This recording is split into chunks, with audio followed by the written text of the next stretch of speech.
So it's indeed a pleasure to present to you this new report, Making Peace with Nature, which is an input basically to the commemoration of the 50 years of the anniversary of UNEP in 2022. This report is a synthesis of the findings from some 25 major global assessments, including IPCC, IPBES, GEO, the Global Biodiversity Outlook, and the International Resource Panel. It does not reassess what they have already assessed, but sometimes includes additional literature. It's prepared by more than 50 leading experts from nearly 30 countries of the world, which are familiar with these major assessments. The process has taken nearly a year. It's extremely rapid. It's neither allowed for the involvement of member states, no stakeholders, but it's a work that is really based on the inputs of thousands of experts and the many governments that have been involved in the underlying assessments.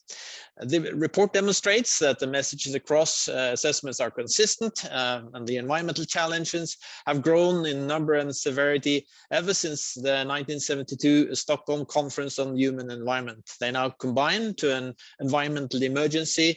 The report, however, goes a step further in terms of than the underlying assessment, in the sense that it presents a flexible blueprint for different actors on tackling the climate, biodiversity, and pollution emergency. The Secretary General had called on the world to end the senseless and suicidal war on nature. But making peace with nature really means transforming human relations with nature. And over the last 50 years, trade has grown tenfold, the global economy has grown nearly fivefold, and the world population has doubled. Average prosperity has also doubled, but still around 1.3 billion people remain poor, and some 700 million are still hungry. So today's increasing unequal and resource-intensive development model degrades and surpasses Earth's finite capacity to sustain human well-being. We must restore this capacity and adapt to it, as indicated in this infographic here. And the coming decade is really crucial, and the challenge we are facing is really systemic. Humans are now completely dominating the Earth. Of the combined biomass of mammals, human population constitutes about a third, and livestock nearly 2/3, while wild mammals, from mice to whales, amounts to less than 5%.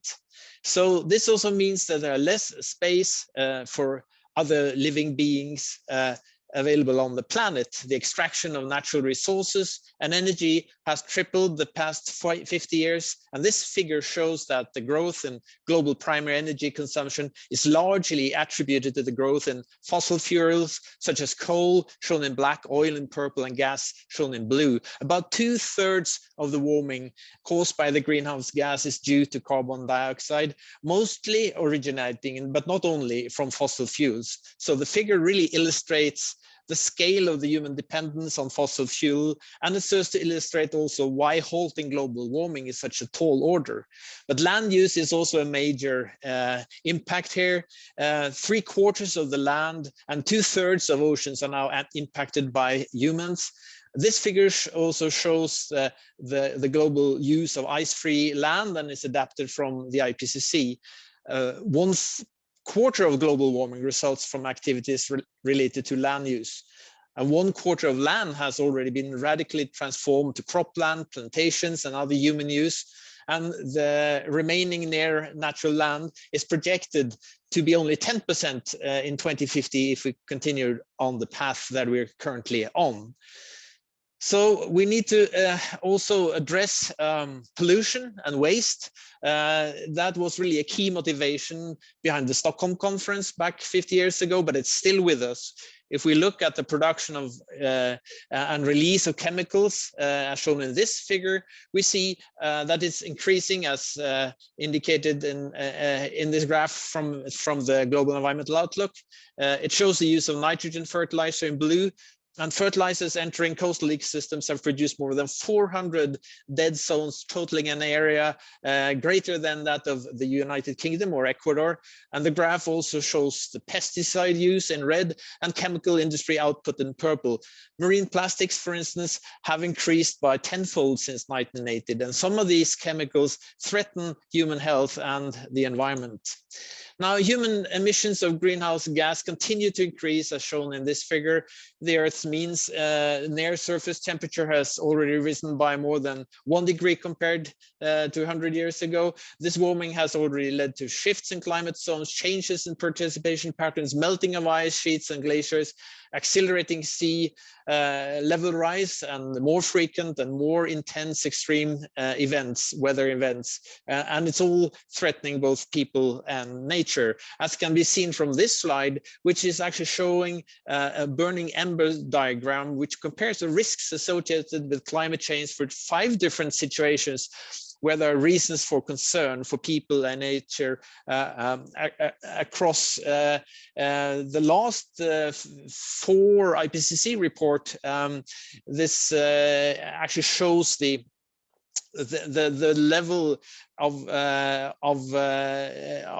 risk is more severe than we thought a few decades ago, and are occurring with smaller changes in temperature than previously thought.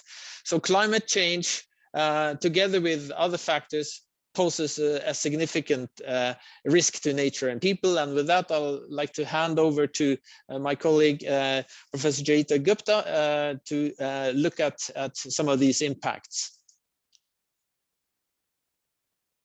So if you would mind unmuting yourself, Jayita. Thank you, Ivar. We now look at biodiversity, and biodiversity is continuing to decline at an alarming and accelerating rate. We expect that 1 million of the world's estimated 8 million plants and animal species are threatened with extinction. And if you look at the figure below, we are trying to show you the relative global impact of direct drivers on major ecosystems. And what you can see very clearly is that in blue, the main cause of this stress on major ecosystems is land or sea use change. Another cause is direct exploitation of the resources. Third cause is climate change, which for the first time is now seen as a driver of problems in other areas. In green, you see the role of pollution. In blue, you see the invasive alien species. And in pink, you see other human activities.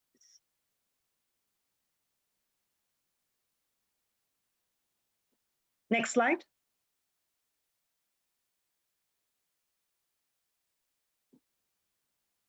Ivar, next slide.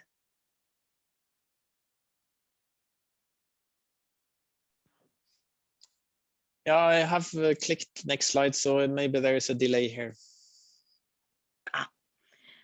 If we then look at how well we are doing in terms of achieving the targets, the Aichi targets in relation to biodiversity, then we can look at 2 reports that monitor this. So the IPBES Global Assessment and the Global Biodiversity Outlook 5 have assessed the research to see whether these targets have been achieved. And if you look at the targets that are seen in green, those are the targets that we're doing very well on. If you look at the ones that are looked at in red, those are the targets we are not doing well on. And essentially, you can see from this entire diagram that many of the targets that we have with respect to biodiversity are not being achieved or only partially being achieved. And some of these targets are also going in the wrong direction. And this is really worrying because this basically means that we have to increase our activities and our policies in order to enhance the achievement of targets with respect to biodiversity. If you look at the different challenges that we face, climate change, land use, and biodiversity, these environmental emergencies are intertwined. And that basically means that land degradation and deforestation is a source of greenhouse gas emissions.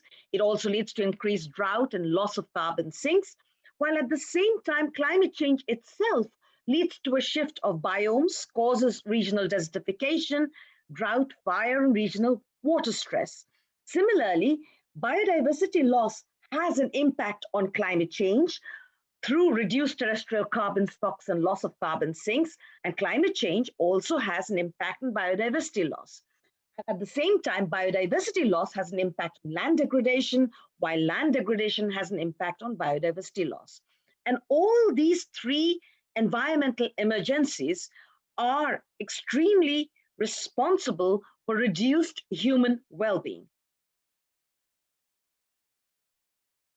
Now, if you're looking at an understanding of how environmental degradation is affecting the achievement of the Sustainable Development Goals, we can look at it in terms of sort of a wedding cake figure. At the base, you see natural resources, and we are talking here about the challenges of climate change and biodiversity loss. And then we look at how climate change and biodiversity loss affect cities and their ability to be sustainable, as well as how it affects food and water security. These two issues, the issues of cities being sustainable and water and food security, then affect poverty elimination and threaten human health. And what we have basically seen is that in 2018, damages from climate-related natural disasters cost the global community $155 billion. And we already know that land degradation affects 3.2 billion people in their daily lives and livelihoods. Furthermore, air and water pollution cause 9 million premature deaths annually, primarily from the combination of indoor and outdoor air pollution. In trying to resolve these problems, we need to understand what are the equity and justice aspects of these issues. On this graph, you see on the x-axis privileged people on the left and marginalized people on the right. And on the y-axis, you see low resilience and high resilience. The red line shows you that the privileged people have a much higher contribution to drivers and pressures. And in fact, this report, Making Peace with Nature, provides many, many statistics that demonstrate that rich people tend to live beyond their ecological means. At the same time, if you look at who is actually affected by the impacts of environmental problems, it is primarily the marginalized that are affected in existential terms, not dollar terms. In dollar terms, it is also possible that rich people are affected more. But in terms of impacts on lives and livelihoods, it is the marginalized. And so what you basically see is that those who contribute to the problem are not necessarily those who are going to be at risk. And these environment equity and justice issues also need to be addressed when trying to solve the global sustainability challenge. I now hand over Bob Watson. There's no question that we need to transform our relationship with nature. We need to use our knowledge, our ingenuity, our technology, and we need to cooperate if we want a sustainable future. This will require a fundamental change in our technological, economic, social, the way we organize society, our worldviews, our norms, our values, and our governments. And it's clear we need a shift in investments and in regulations. The COVID crisis, the economic stimulus packages do actually provide an opportunity for transformative change. But the key message is all of these environmental emergencies are interconnected and need to transforming humankind's relationship with nature is key to a sustainable future. This will require human knowledge, our ingenuity, our technology, and cooperation amongst different stakeholders. In this way, we can transform our societies and our economies and secure a sustainable future. This is going to require changes, fundamental changes in technological, economic, and social organization of society, and including a change in our worldviews, our norms, our values, and governance systems. We'll need major shifts in investments and regulations. The COVID crisis provides an opportunity to accelerate this transformative change. The key message, however, is these environmental emergencies are all interconnected and should be addressed together to achieve sustainability.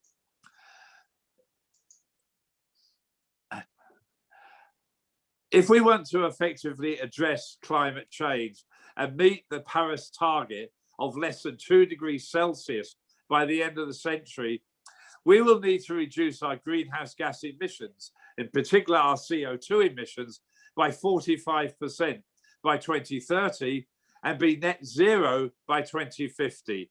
That would put us on a pathway to 1.5 degrees Celsius. If, on the other hand, we only decline by 25% by 2030 and reach net zero by 2070, we'll be on a pathway to 2 degrees centigrade. The question, however, is even more severe. The current pledges under the Paris Agreement, the NCDs, means we're actually on a pathway today to only 3 to 4 degrees Celsius. The current pledges of governments will have to be strengthened 2, 3, or 4 times if we want any hope of meeting the Paris Agreement. The next slide shows effectively how no single action will protect life on Earth. We need a conservation and restoration of biodiversity. We need to address climate change. We need to change the other drivers, overexploitation, land use, pollution, invasive alien species. We need to move towards sustainable production, and we need to move to reducing our consumption of things like energy, wasting water. The next slide then simply talks about how we need to transform our economic, financial, and our productive systems. If we can do this, they can lead and power the shift to sustainability. We need to include natural capital in decision-making through the use of inclusive wealth. We need to eliminate the environment harmful fossil fuel and agricultural subsidies. We need to embrace a circular economy, and we need to internalize social and environmental externalities in the price of our goods and services. And we need to invest in a transition to a sustainable future.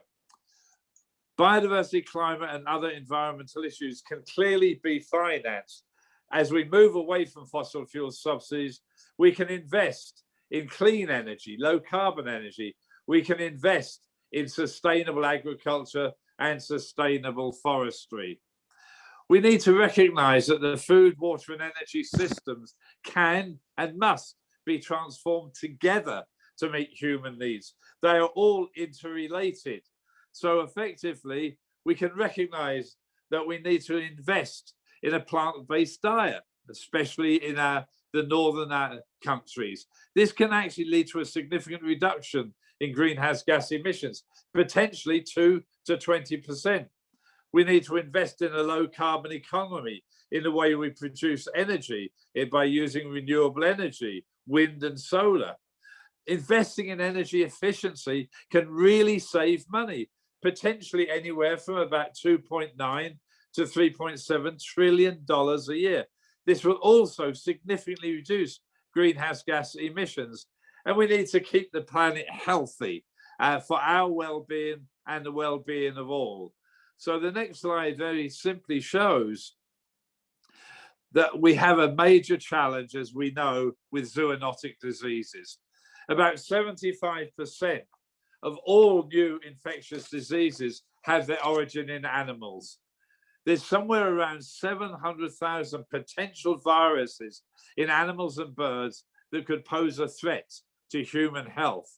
The challenge we've got is to reduce the risk of future pandemics by managing our human activities and applying a holistic One Health approach. What we need to do is we need to reduce deforestation, reduce our exposure to wild animals. We need to limit our livestock being exposed to wild animals, and we need to make sure that wet markets become much more hygienic. The next slide talks about the need for partnerships. There is no question that all actors have a role. Governments in particular have a very important role. They can include natural capital in their measures of economic performance.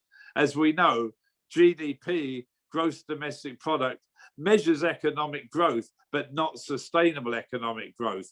Governments can put a price on carbon and shift environmentally harmful subsidies towards low carbon and nature-friendly solutions. They can have legislation that will be policies to encourage the private sector to be more sustainable. International organizations can promote the One Health approach and also ambitious targets, not only for biodiversity, but also for climate change. They can actually help to promote expansion and improved protected area networks. And financial organizations will play a very critical role. They need to stop lending for fossil fuels and develop innovative finance for biodiversity conservation and sustainable agriculture. We need to invest in nature. And the final slide talks about what the role of business. They clearly need to embrace a circular economy, minimize resource use and waste, and commit to transparent and deforestation-free supply of chains. They also need to change their practices to reduce their use of carbon energy. NGOs clearly can build up a network of stakeholders to make sure that everyone has participation in decisions about sustainable use of land, marine sources, their use of energy, their use of water. We as individuals should reconsider our relationship with nature, learn about sustainability and change our habits. In particular, we all need to cut our waste of food, water and energy, and if possible, adopt healthier lives. And the scientific community can really pioneer new knowledge, new technologies in order to be much more sustainable, a transition to a low carbon economy, a reduction of pollution, and a reduction in the way we reduce our biodiversity in nature. Time is not on our side. We need to act now. Thank you.